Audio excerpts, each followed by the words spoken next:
हिमाचल प्रदेश में कांग्रेस पार्टी की सरकार के 3 वर्ष का कार्यकाल पूरा होने जा रहा है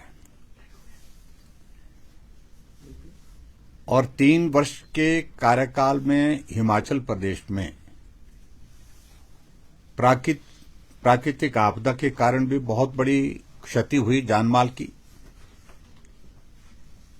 और उसके पश्चात हिमाचल प्रदेश में कांग्रेस की सरकार जो सुक्खू जी के नेतृत्व में चल रही है, वो आपदा के नाम पर बहुत सारी बातें कर रही है। मैं इस बात को लेकर के हैरान हूं कि जहां 2023 में बहुत बड़ी आपदा के कारण बहुत सारे लोगों की जिंदगी चले गई और 2024 में भी, और उसके बाद 2025 में अब की बार लगभग हिमाचल प्रदेश में 480 लोगों की जिंदगी चले गई इस आपदा में। अभी भी 41 लोग लापता हैं जिनकी डेड बॉडी नहीं मिल पाई है।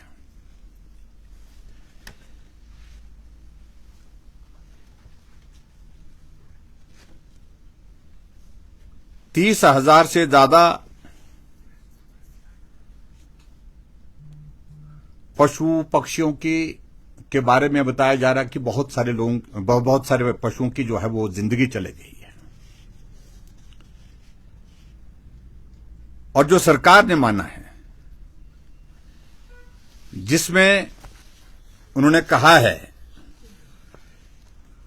कि हिमाचल प्रदेश में जो पूर्ण रूप से जो मकान क्षतिग्रस्त हुए उनकी संख्या 1800 है और 8,300 घर जो है वो आंशिक रूप से जो है वो क्षतिग्रस्त हुए हैं।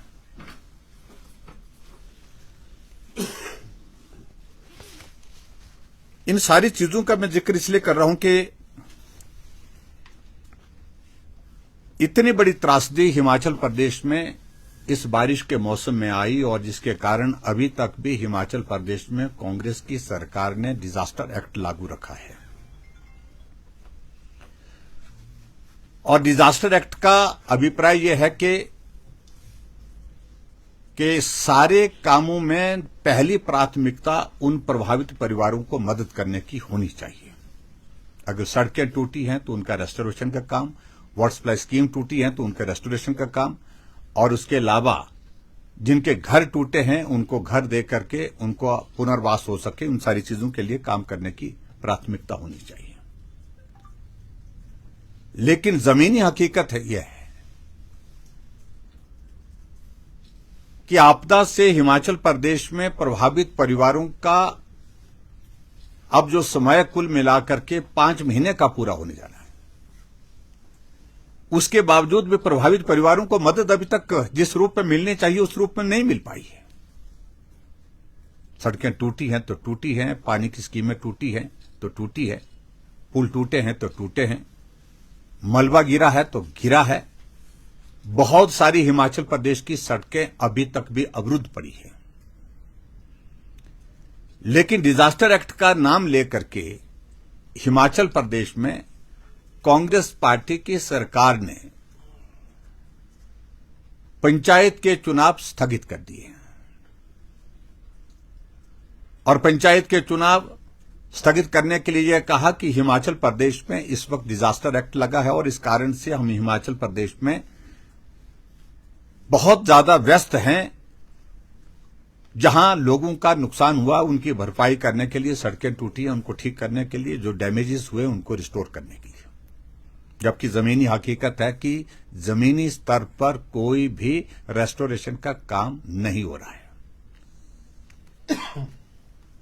लेकिन इस बीच में एक और फरमान आता है, सरकार की ओर से ऐलान होता है कि हिमाचल प्रदेश में कांग्रेस पार्टी की सरकार के 3 साल का कार्यकाल पूरा हो रहा है और 3 साल का कार्यकाल का उपलब्धियों का जश्न हम मंडी में मनाएंगे, और उस मंडी में मनाया जा रहा है जहां हिमाचल प्रदेश में सबसे ज्यादा नुकसान इस बार की इस आपदा में हुआ है।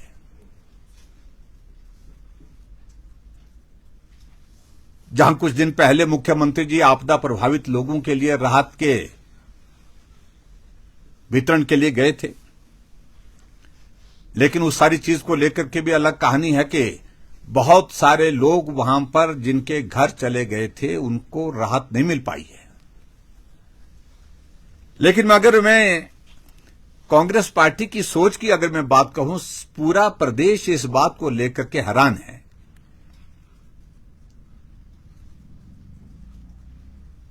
कि इतने सारे लोगों की जिंदगी चले गई, इतने सारे पशुधन जो है अपनी जिंदगी गवा बैठा है,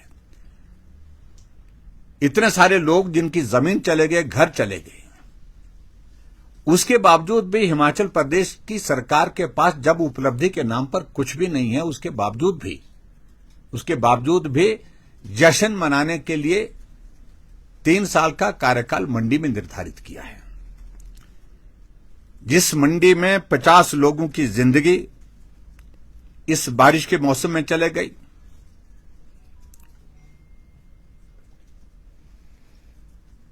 और उसके साथ साथ में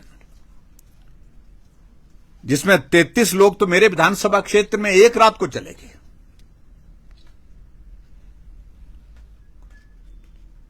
कांगड़ा में 35 लोग की जिंदगी गई है, कुल्लू में 36 लोगों की जिंदगी गई है, 12 लोगों की जिंदगी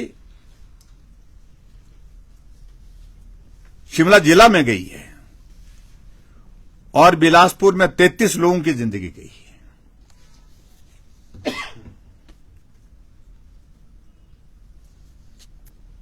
और मैं ये भी कहना चाह रहा हूं, सुंदरनगर में घटना हुई तो वहां 7 लोगों की जिंदगी गई, लेकिन सरकार का कोई मंत्री वहां तक नहीं पहुंच पाया। 16 लोगों की जिंदगी एक बस के ऊपर पहाड़ गिरने से बिलासपुर में हुई, लेकिन उसके बावजूद भी एक भी, शायद मेरे ख्याल में मुख्यमंत्री गए, उप मुख्यमंत्री गए, लेकिन मुख्यमंत्री को जाना चाहिए था वहां पर, वो नहीं। एक एक परिवार से 4-4 लोगों की चिता जल गई।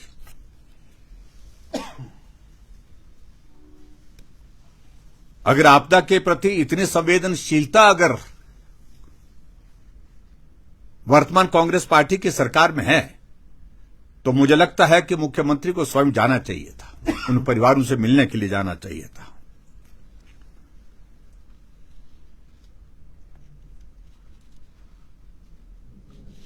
कांगड़ा जिला में बहुत सारे लोगों की जिंदगी, अगर मैं कहूंगा, अगर सबसे पहली अगर शुरुआत हुई तो कांगड़ा जिला से हुई थी।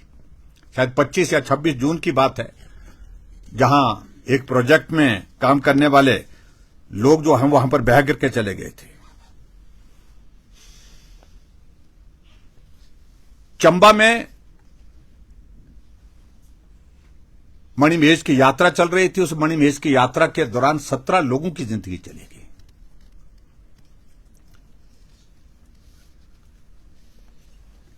इतनी सारी घटनाएं होने के बावजूद भी अभी तक हिमाचल प्रदेश में जो आपदा प्रभावित इलाके हैं वहां पर जो है पूर्ण रूप से ना तो सड़कें रिस्टोर हो पाई है, ना वाटर सप्लाई स्कीम्स हो पाई हैं, ना पावर सप्लाई हो पाई है। लेकिन उसके बावजूद भी हिमाचल प्रदेश की सरकार जश्न मनाने के लिए तैयारी कर रही है। और मैं आगे बढ़कर के इतना जरूर कहना चाहता हूं कि जहां मंडी में अभी आपदा प्रभावित लोगों के लिए मुख्यमंत्री जी ने राहत राशि प्रदान की है,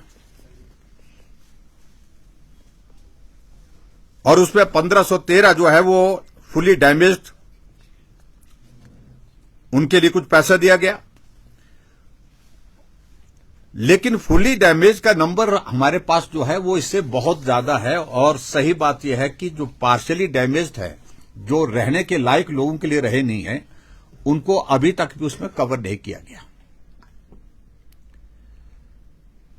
कुल्लू जिला के अंतर्गत सैंज के इलाके में, जो हमारा बंजार विधानसभा क्षेत्र का इलाका है, और कुल्लू विधानसभा क्षेत्र के इलाके में भी, मनाली के विधानसभा के इलाके में भी हमने देखा कि बहुत बड़ा नुकसान हुआ है। लेकिन वहां पर भरपाई करने के लिए वो कदम नहीं उठाए गए। जो नुकसान हुआ पड़ा है वो हुआ पड़ा है, उसके बावजूद भी वहां पर अभी तक कुछ हुआ नहीं उन सड़कों को रिस्टोर करने के लिए।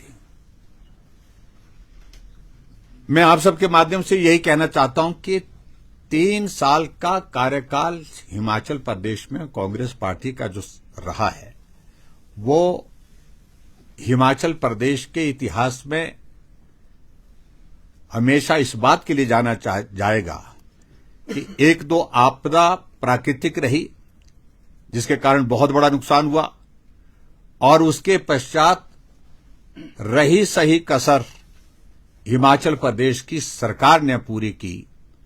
पूरे हिमाचल प्रदेश में विकास कार्य को पूर्ण विराम लगा करके रखा है।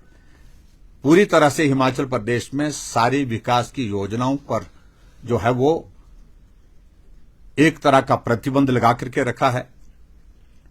आज हिमाचल प्रदेश में कर्मचारियों को समय पर सैलरी नहीं, पेंशनर्स को पेंशन नहीं, पेंशनर्स को रिम्बर्समेंट जो मिलता है मेडिकल का वो नहीं मिल पा रहा है।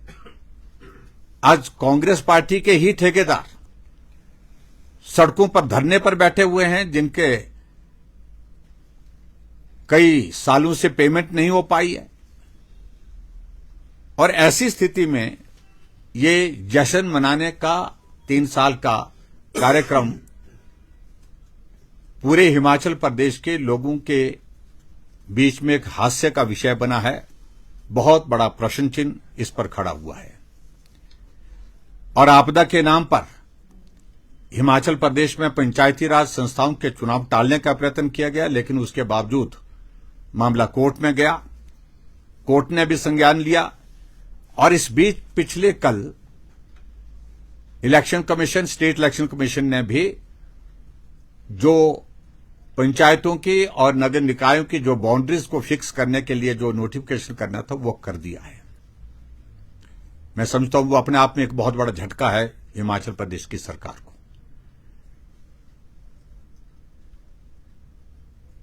कुल मिलाकर के मैं सिर्फ इतना ही कहना चाह रहा हूं कि 3 साल के कार्यकाल की कोई उपलब्धि प्रदेश सरकार के पास नहीं है। और मंडी आपदा प्रभावित लोगों के लिए उस कार्यक्रम में जब मुख्यमंत्री गए तो आपदा प्रभावित लोगों के प्रति संवेदनाएं व्यक्त करना, उनकी पीड़ा में शामिल होना तो ये चाहिए था। लेकिन पानी पी पी करके कोसते रहे भारतीय जनता पार्टी की सरकार, भारतीय जनता पार्टी के नेतृत्व को, और खासतौर से प्रधानमंत्री नरेंद्र मोदी जी को। और मुझे वहां पर कोसते रहे। और ये जो 3 साल का कार्यकाल जो मंडी में रखा है उसमें भी मुझे लगता है कि यही करने के लिए ये जा रहे हैं। और हम मुख्यमंत्री से ये बात जरूर कहना चाहते हैं कि 3 सालों से मुख्यमंत्री जी अब मंडी जा रहे हैं सिर्फ गाली देने के लिए, सिर्फ कोसने के लिए जयराम ठाकुर को, प्रधानमंत्री नरेंद्र मोदी जी को। आप मंडी में कब आएंगे जब आप काम की बात करेंगे, विकास की बात करेंगे। और ये 3 साल का कार्यकाल जो अपना अत्यंत निराशाजनक रहा है। मंडी में तो तबाही जो हुई सो हुई है। पूरे हिमाचल प्रदेश में आपकी सरकार ने विकास के सारे काम रोक करके, बंद करके पूरे हिमाचल प्रदेश को जिस प्रकार से बर्बाद किया है इसको कोई भूल नहीं सकता। तो इसलिए मैं इतना ही कहना चाह रहा हूं कि इस कार्यक्रम का कोई औचित्य नहीं है। और जहां आप इस बात के लिए बड़ा जोर से कह रहे थे कि मंडी के उस 3 साल के जश्न में राहुल गांधी जी आएंगे, जो कांग्रेस के नेता, उनसे सुना हमने, प्रियंका गांधी जी आएंगे, सोनिया गांधी जी आएंगी। मुझे लगता है कि बिहार प्रदेश के जो चुनाव आए हैं, जहां पूरी कांग्रेस पार्टी एक बोलेरो में फिट हो गई, ऐसी सूरत में मुझे नहीं लगता कि अगर थोड़ी सी भी अगर लज्जा होगी कांग्रेस के नेतृत्व को, इस कार्यक्रम को भी उनको रद्द करना चाहिए। क्योंकि आपदा का दौर चल रहा है, आपदा का एक्ट जो है वो इस वक्त हिमाचल प्रदेश में लगा है। और ऐसे में इस कार्यक्रम को स्थगित करके ध्यान हिमाचल प्रदेश में जो आपदा प्रभावित लोग हैं, आपदा प्रभावित इलाके हैं, वहां के काम के लिए देना चाहिए। बस इतना ही कहना है। Thank you. सर, सीएम कह रहे हैं कि भाजपा के जो नेता है, जो 1500 करोड़ की बात पीएम मोदी ने की थी, वो अभी तक नहीं मिला है। अगर भाजपा के नेता चलेंगे तो उनके साथ जाने को तैयार है। बार बार यही कह रहे हैं वो कि केंद्र से सहयोग नहीं मिल रहा है। देखिए, भारतीय जनता पार्टी के नेताओं को किसी के साथ जाने की कोई आवश्यकता नहीं है। मैं सिर्फ इतनी बात कहना चाहता हूं, प्रधानमंत्री जी ने अगर 1500 करोड़ रुपए देने की बात कही है तो वो पत्थर की लकीर है, उनकी कही हुई बात। और प्रधानमंत्री नरेंद्र मोदी जी पहले प्रधानमंत्री जो आपदा के दौरान हिमाचल प्रदेश में आपदा प्रभावित इलाके का दौरा भी किए, आपदा प्रभावित लोगों को भी मिले, उनके दुख को भी साझा किया और 1500 करोड़ रुपए देने का ऐलान भी किया है। पैसा आएगा और मैं यही कहूंगा कि आप प्रदेश सरकार के नाते अपनी भूमिका निभाएं।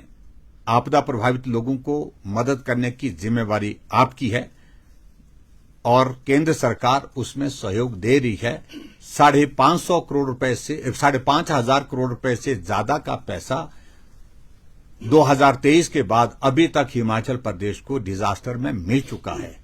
अगर आप प्रश्न खड़ा कर रहे हैं तो मैं भी प्रश्न खड़ा कर रहा हूं। जो 5,500 करोड़ रुपए हिमाचल प्रदेश को 2023 के पश्चात अभी तक डिजास्टर में मिला है, क्या वो पैसा आपदा प्रभावित इलाकों में खर्च हुआ है? क्या वो पैसा आपदा प्रभावित परिवारों को मिला है? ये अपने आप में प्रश्न है जिस प्रश्न का उत्तर अभी तक नहीं दे पाए। कहा था 4,500 करोड़ रुपए का पैकेज हमने हिमाचल प्रदेश की जनता को दिया है, लेकिन जब विधानसभा में आंकड़ा आया तो वो आंकड़ा 300 करोड़ तक नहीं पहुंचा है। तो इसलिए कब तक आप झूठ बोलेंगे? और कम से कम आपदा प्रभावित लोगों के जिनके परिवार के सदस्य गए हैं, जिनका घर बह करके चला गया है, जमीन चले गई है, उनके साथ आप इस प्रकार का झूठा मजाक मत करिए।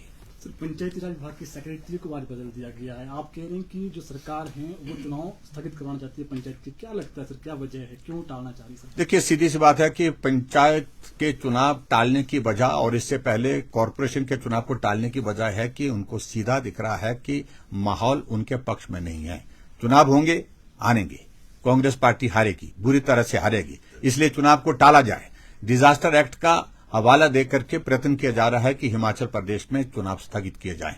और मैं इतना जरूर कहना चाहता हूं कि जो एक्ट के प्रोविजन है उसमें बड़ा सीधा है कि 5 वर्ष का कार्यकाल निर्धारित किया है। 5 वर्ष के अंदर जो है वो लोकल बॉडीज के चुनाव भी और उसके साथ पंचायती राज के चुनाव भी होने चाहिए। और उसमें डिजास्टर एक्ट का हवाला लेकर के ये अपनी जान को बचाने की कोशिश कर रहे हैं। और पिछले कल जिस प्रकार से कोर्ट ने भी संज्ञान लिया और उसके साथ election commission, state election commission ने भी लिया है, इसके कारण बहुत बड़ा प्रश्न कांग्रेस पार्टी की सरकार के ऊपर खड़ा हुआ है। और आज और प्रश्न खड़ा कर दिया कि चुनाव की प्रक्रिया शुरू हो गई। जब election commission, state election commission ने नोटिफिकेशन कर दिया कि बाउंड्रीज जो है अब जो है वो फिक्स कर दी गई है पंचायती राज चुनाव के लिए और उसके बाद लोकल सेल्फ गवर्नमेंट के इसके इलेक्शन के लिए, ऐसे में उसका सेक्रेटरी बदलना मैं समझता हूं ये भी उचित नहीं है और कानूनी तौर पर अगर देखा जाए तो ये भी किया नहीं जा सकता है। सर, कांग्रेस का संगठन नहीं बना है, ये तो वजह नहीं है क्या तो संगठन ने टोटली नहीं बन पाया? देखिए, इस बात को लेकर के हम कई बार कह चुके हैं कि कांग्रेस पार्टी का जो हश्र जो पिछले लंबे समय से जो देखने को मिला है, अब तो 15 महीने होने जा रहे हैं। कांग्रेस पार्टी के अध्यक्ष के सिवाय जिस अध्यक्ष को मुख्यमंत्री स्वीकार नहीं करते हैं, कांग्रेस पार्टी के नेतृत्व स्वीकार नहीं करते हैं, मंडल स्तर पर, जिला स्तर पर और प्रदेश स्तर पर, तो इनका संगठन का जो है वो अभी तक गठन ही नहीं हो पाया, भंग करके रखा हुआ है और 15 महीने होने जा रहे हैं। तो इसलिए वो ज्ञान बांटना छोड़ दें, अपनी पार्टी का ख्याल रखें। सर, महागठबंधन का आरोप है कि एसआईआर जीती है बिहार में, ना कि एनडीए और भाजपा जीती है। देखिए, ये राहुल गांधी और जो महागठबंधन के नेताओं की एक पहले से ही बड़ी एक योजना चल रही थी कि चुनाव का परिणाम उनके पक्ष में नहीं होगा। जब नहीं होगा तो ऐसी सूरत में पहले से ही योजना बना करके तैयार की जाए कि बहाना क्या लगाना है।